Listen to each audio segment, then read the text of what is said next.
অলসতার জন্য যদি কোনো প্রাইজ থাকতো তাহলে ফার্স্ট প্রাইজটা মনে হয় আমি পেতাম। বেলি গাছটা কাটিং করেছি, কয়েকদিন হয়ে গেল। এই ডালগুলো চারা করার জন্য রেখেছিলাম।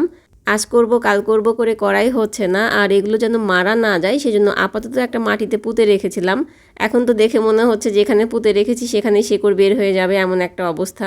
আপনারা আমার মতো অলসতা করবেন না, যেদিন কাটিং করবেন সেদিনই চারা বসানোর চেষ্টা করবেন।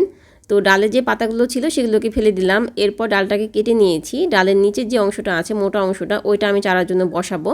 আর ওপরে যে চিকন অংশটা আছে ওইটাই ফেলে দিব। ডাল কাটার পরে যে ডালটা দেখবেন সবচেয়ে সুস্থ এবং হেলদি আছে সেটাকে চারার জন্য নির্বাচন করবেন। আমি যে মিডিয়াটা নিয়েছি এটার মধ্যে সমপরিমাণ মাটি এবং বালি আছে, আর অন্য কিছু নেই। আপনারা চাইলে শুধু বালিতেও বসাতে পারেন, তাতে কোনো সমস্যা নেই, শিকড় গজাবে।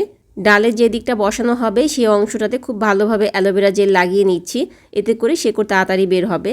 ডালের ওপরের দিকে যে অংশটা কাটা হয়েছে ওখানে হলুদের গুঁড়া বা ফাঙ্গিসাইড লাগিয়ে দিবেন। আমি লাগিয়েছি কিন্তু দেখানো হয়নি। এবার এটাকে এভাবে ছায়াযুক্ত স্থানে রেখে দিব। কতদিন পরে এটাতে কুশি আসে ইনশাল্লাহ পরবর্তীতে আপনাদের সাথে আবার শেয়ার করব।